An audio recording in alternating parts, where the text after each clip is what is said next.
Right, okay, so welcome everybody to this latest instalment of Talking Naturally with NHSN. I'm Professor Annie Tindley and I'm a historian at Newcastle University and a trustee of NHSN. Would you like to introduce yourself to the listeners? Sure, I'm Blanaid Denman. I'm a senior conservation officer with RSPB based in Newcastle and cover the northeast and northeastern Cumbria. That's kind of my patch.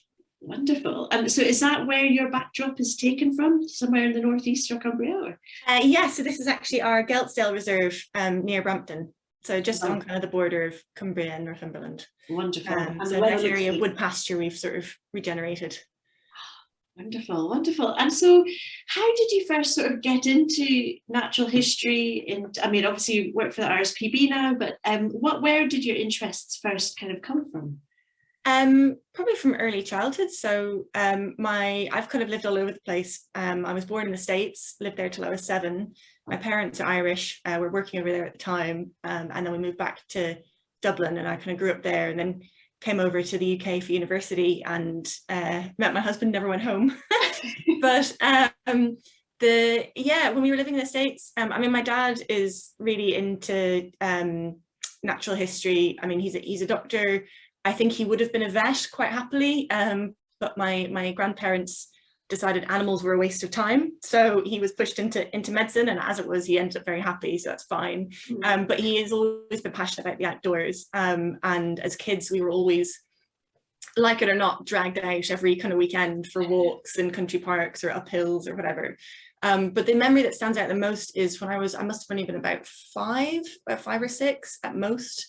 Because we were still in the States at that point, and I don't know if we were on a nature reserve or where, but it was an interpretation centre, and it was real light bulb, flashbulb memory. I could paint you a picture of the room, and they had all of these tanks with cockroaches and tarantulas and king snakes and bullfrogs. And the nature ranger who was there had us all, the kids, kind of sit in a circle, and we got to pass around some of the animals. They talked about their habitats and where they lived and all the rest of it, and the bullfrog tried to pee on me. And I don't know, I just was absolutely fascinated by all of it. And I could remember this guy's face. I can remember his all the enthusiasm that he had for nature, and it kind of just stuck with me. And then all through kind of growing up, I say my dad was probably the biggest influence, because he's one of those people that knows a little about a lot. And so, would be able to point out, wouldn't have a comprehensive knowledge of any particular taxa, but would be able to point out all the common things. And it's just interested in everything. So for me, a big moment actually was when I did ecology as my base degree. When I went home, went for a walk on one of our kind of Sunday walks, up the Wicklow Mountains in Ireland, and I was able to tell him some things about the ecology of the Blanca bog up there that he didn't know, and that felt like a really big moment for me.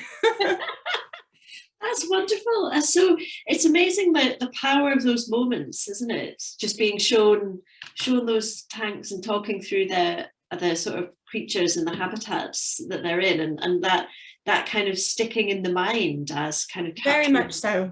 I mean that's one of the reasons why I'm quite passionate about ecological environmental education, getting kids interested at their kind of youngest age, because if you can ignite that spark, it does stay with them, even if it goes dormant during the kind of the moody teenage years or whatever. I think it stays with you, and my parents think it's hilarious because I'm one of 4 siblings, and all of us enjoy going out hill walking or kind of being in the outdoors, despite all those years of complaining vociferously as we kind of dragged up the hills going, oh, we have to.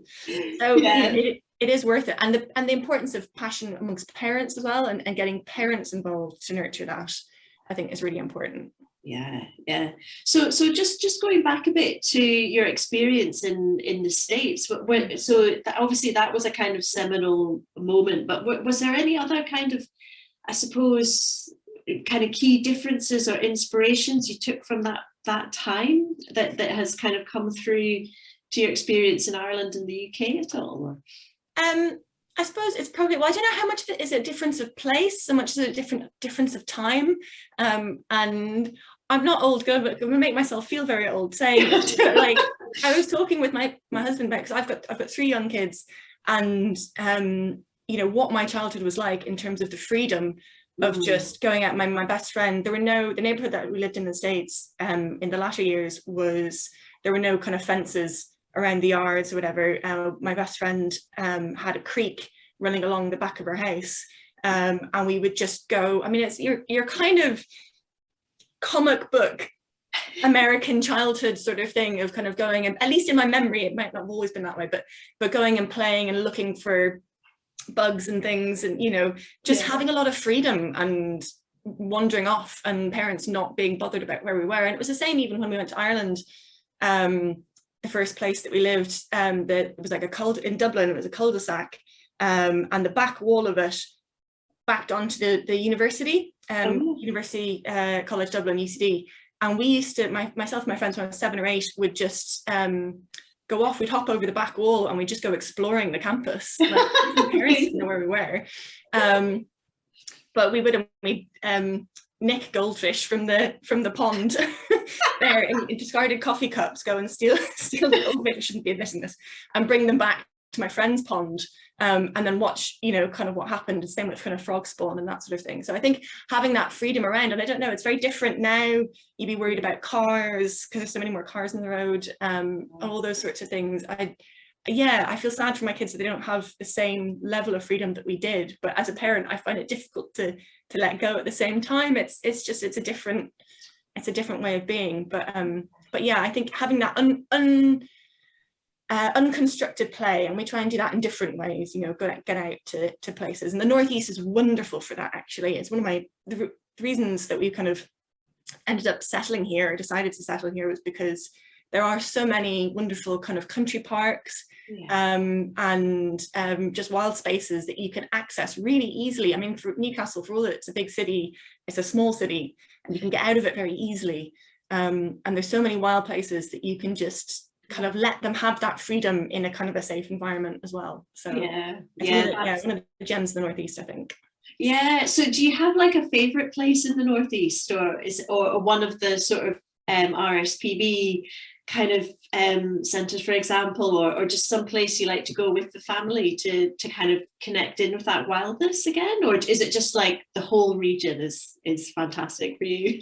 Well, I think it's funny. So before kids, we were really we've always, Graham, my husband and I, we've always loved the outdoors, but it was always about kind of trying to climb the big hill, walk the long walk, you know, do the big thing, see impressive scenery. And I think having kids, and then particularly the last couple of years where you've been very tied to home with global events and everything, it's been great at just forcing us to slow down and really explore our local patch, and, you know, places that we would never have considered ourselves. When you're going at toddler pace, suddenly, but it's great because you see so much more. And we've so one of our local sites, Havana Three Hills Nature Reserve, out by the airport. I mean, it's only tiny and it's increasingly hemmed in by more and more housing estates. But the stuff that we've seen there, I mean, butterflies and dragonflies, and I've got a fantastic video of a little shrew that we found scrabbling at the base of an oak tree, obviously trying to hunt in amongst the bark, and it wasn't bothered by the fact that we were there watching it, and the kids just kind of sat watching it for kind of 5 whole minutes, fascinated by this little thing just kind of scurrying around. So I think just a lot of those sorts of places, but you know, there's a nice place like up by Druridge Bay. I love the coast. I love the coastline along here. I mean, if the weather was a little bit warmer, the beaches would be like tropical, because, you know, the sands and the waves and there's something very life affirming about just listening to the waves and looking out to sea. And of course having the eiders up the coast as well is wonderful. Yeah, that's it. But I sort of feel that if it was warmer, those beaches would be like poaching with people. So I feel, for me as a kind of a Scottish person, a proper beach is a deserted, freezing cold beach, not a nice, warm, relaxing beach. Well, that's amazing. So that's amazing about the inspiration, and obviously some of that inspiration fed into your choice to do ecology at at university. So how did you Yeah. find that, the sort of academic study of ecology? Well, to be honest, I kind of fell into it. So I come from quite a medical family. My parents are doctors, so lots of people are doctors and medics and different things. I never wanted to do that, but as a kid, you think in terms of careers, you think in terms of, you know, doctor, lawyer, teacher, vet, nurse, whatever. You don't necessarily think about all of the myriad of jobs that exist out there. And so I knew I was interested in wildlife, and so in my head that meant vet. So as you do.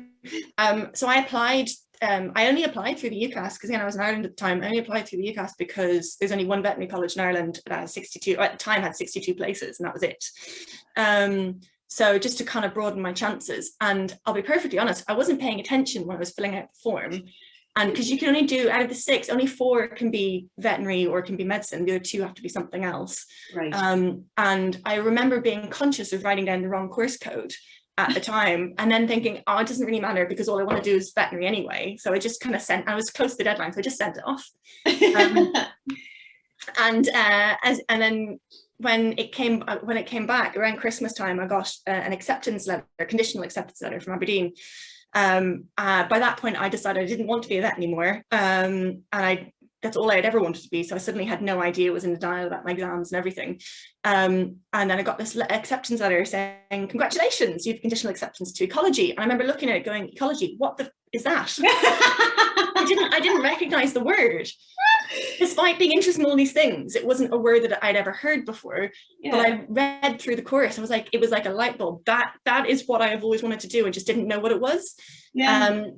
So I had a bit of a fight with my parents about going away, moving country to go to university. Won out in the end, which, and of course now of course I think it was the best thing ever. But yeah, just went and absolutely loved it from the off. Did 4 years in Aberdeen, and didn't really know where to go from there, other than I was interested in ecology broadly. So I ended up doing a master's in biodiversity and conservation at the University of Leeds. Wow. And part of that was, it was a 2-year course, so 1 year taught, 1 year internship, so the idea that you kind of actually work in the field. Yeah. And through that, I didn't know, it's funny that I've ended up in birds. So I didn't know anything about birds. I mean, literally, I had good plant ecology knowledge, lots of mammalian stuff, general sort of landscape stuff, but just a big gaping hole where there were birds. And I applied. You had to sort the internship for yourself.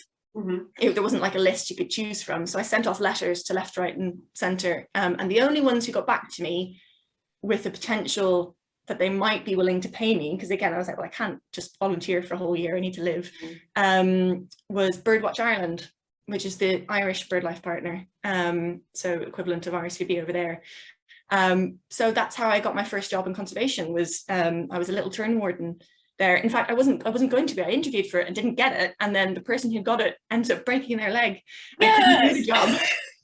Nothing to do with me, honestly. But no, so it was just sheer happenstance. I was going to be there anyway, volunteering. So I spent my first, I was 2007, the year it rained. Do you remember there was those photographs of Yorkshire with, like, you could only see like this much of the top of a telephone booth? Yes. That summer, I lived in a caravan on a beach. And it was an experience. And you know, I remember buying my first book from an RSP reserve, as it happens, in preparation, and walking home across the park in Leeds and thinking, oh, those birds are quite pretty, I wonder what they are. And I looking them up, and of course they were starlings. Oh, so yeah. That was the level of my knowledge at that point.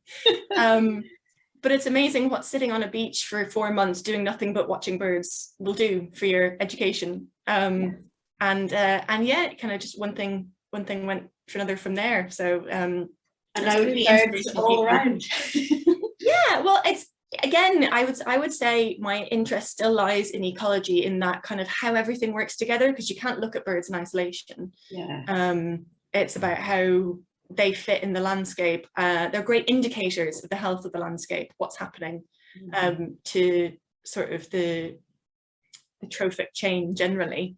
So yeah, I think that's still kind of my main interest. And I spent the year with Birdwatch, did a summer as a little turn warden, volunteered with all sorts of different things for a few months, and then spent 3 or 4 months working on their national red grouse survey. So uphill, down dale with a megaphone, playing a tape lure to call in male grouse, because I will never get over how populous they are here. And you go up Simonside and you're literally I was up Simonside yesterday and literally tripping over them.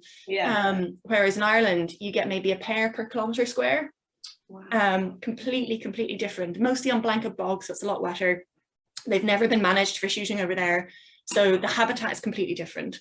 And much more fragmented. There's a whole range of reasons why it's different, but they remain one of my favorite birds from having spent all of that time. And as much as they're everywhere here, there's something quite comically, I don't know, affectionate about them.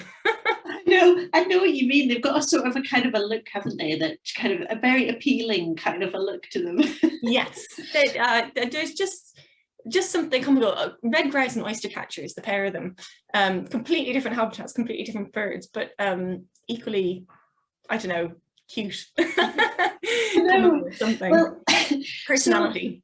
So it's amazing how much just sort of happenstance and luck and different things have kind of directed your career. So what's the main focus of your role at the moment then?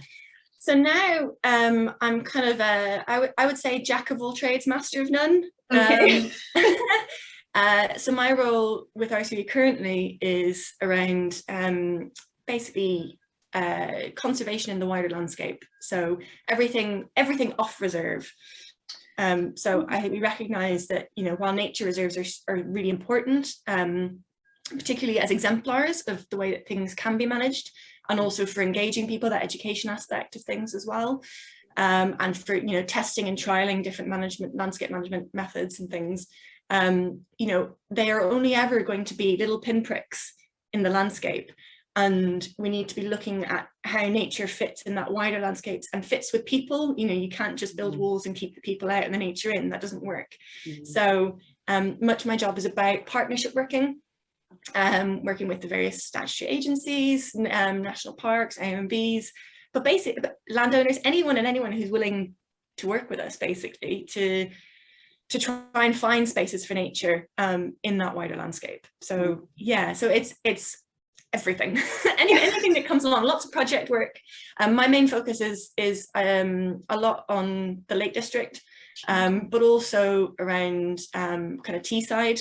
I'm also involved with the Tyne Kittiwake Partnership as well here, and looking after that amazing little seabird colony. So wow. So do you still get to go out and about quite a lot, or are you kind of chained to the office more these days? Bit of a mix. Most of the out and about tends to be meetings. I'd say if you're going to look for a silver lining in COVID and everything else, all of our meetings now take place outside, so we're no longer stuck in boardrooms. So going out for having a meeting while going out for a walk around a kind of a nice site, so that has been a benefit. But yeah, it's more office based than not. But needs must, somebody's got to kind of do that. So I think it's worth it to see kind of the end results when you get like a good project that actually delivers something meaningful. Around.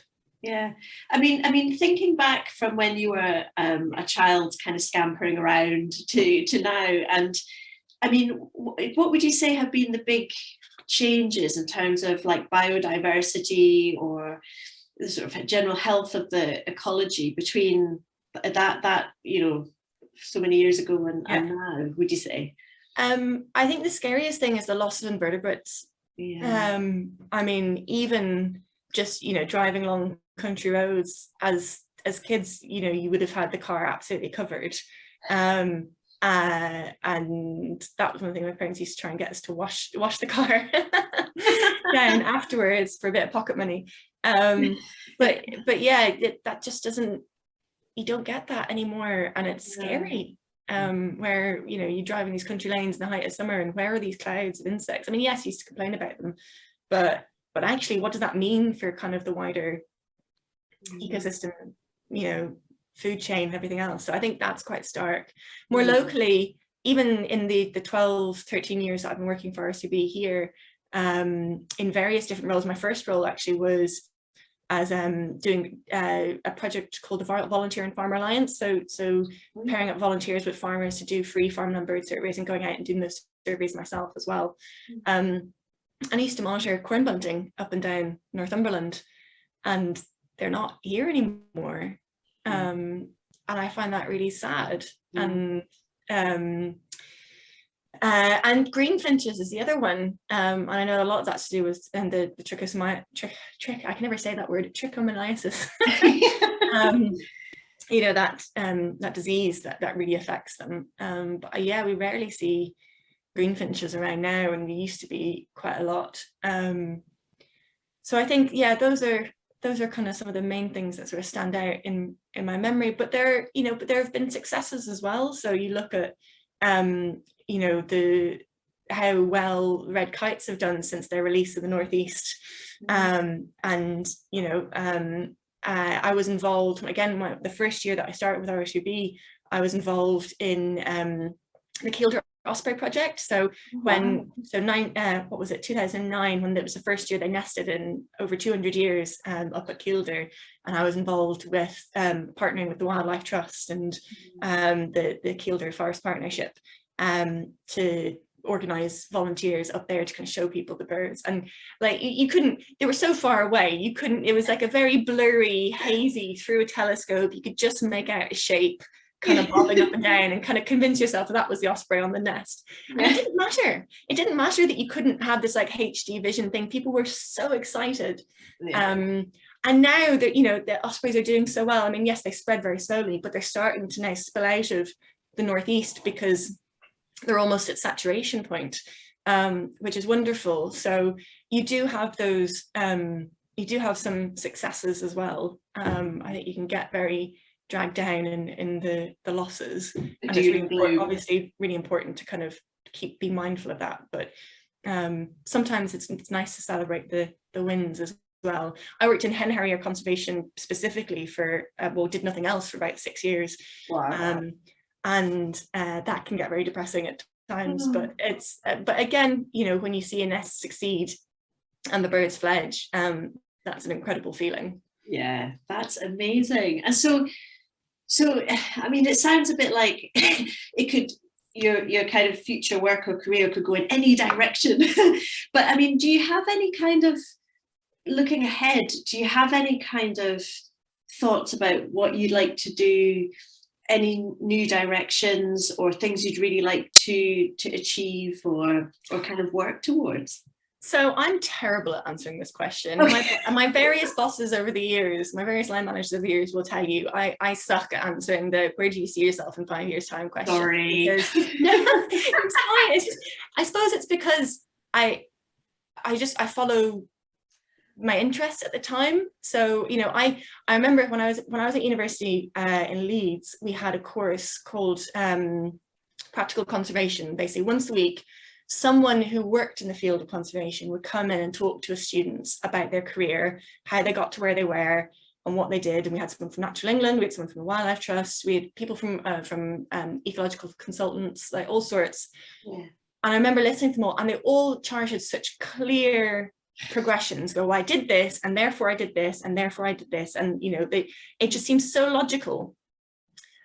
And with my career, I can look back and I can make those links and go, well, because I did that, obviously I did this, and then that led on to this. But there was never any plan. It was always just kind of what happened to come along at that particular time that was interesting. And I think as long as I'm passionate about something, I'll keep doing it until the next really interesting thing. And I go, actually, I see that, and I feel like I can do that well. I want to make that better. It was the same when the hen harrier stuff came along. That was an opportunity for engaging people about, this spectacular species and talking about how amazing they are, that something that most people at the time had never really heard of. And that's changed as well. I was at a kid's party, and my son's friend's 6th birthday party, and a lady who I'd never met before just started chatting to me casually, found out I worked for the RSPB, and out of nowhere asked me about hen harriers. And I was a bit gobsmacked, because 10 years ago that would never have happened. So and she couldn't even remember where she'd heard about them. It was just like, had found out about them by osmosis. So awareness about environmental issues and about ecology and stuff, I think, seems to be growing as well, which is also, heartening in terms of the state of the future planet. I think whatever I do next, there will always be an element of that advocacy, that wanting to champion the natural world in whatever shape or form it may be. And so much about nature and protecting, securing a future for nature is about people. It's not about nature, it's about people. And getting people on board, getting people passionate, and finding those areas of common ground to make things happen. So whatever happens next will probably involve that.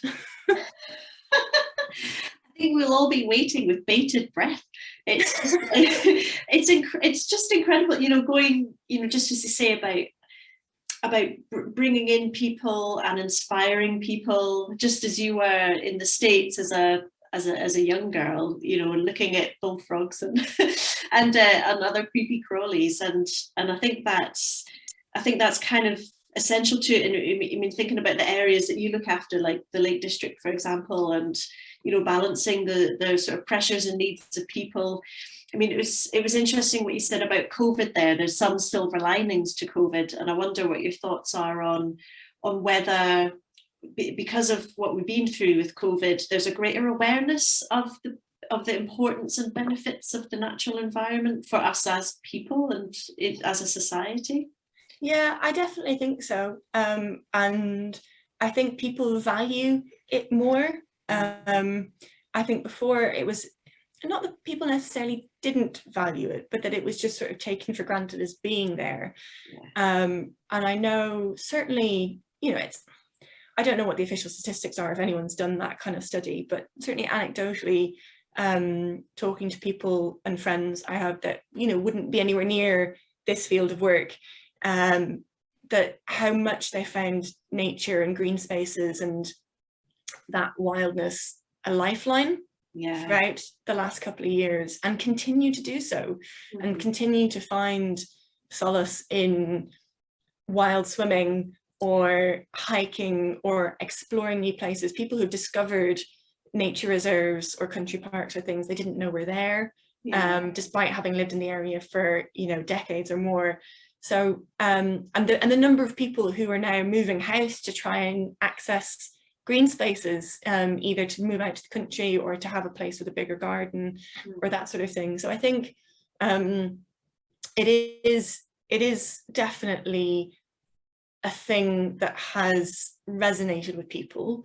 I think the challenge for those of us who care about these things is how to capitalize on that, in the sense of making sure that doesn't slip away in the moment, that in the rush to get back to the way things were when this eventually, God knows when that will be, but when this eventually passes, that we don't lose sight of that and the importance of it. And I do take heart from the level of engagement around COP26 and all of that's just happened. Again, that's been kind of coffee talk amongst people that I would never have expected it to be. So hopefully we are on a positive trajectory in terms of that awareness and that caring, but we just need to make sure we don't slip back to that kind of taking it for granted again. Well, I think I can speak for all of us when I say, if there's folk like you leading the charge, I feel very positive that won't be the case. And that kind of enthusiasm and inspiration and passion just kind of shines through, so yes, I think we can just hope that we can keep that positive trajectory going. Well, thank you so much indeed for talking us through your passions and interests and all the twists and turns. I have in my mind the little goldfish in coffee cups. But thank you so much indeed, and we'll be sure to catch up with you again once you've kind of, I'm sure a whole hundreds of other things will have happened in the meantime, but thank you so much. My pleasure. Right.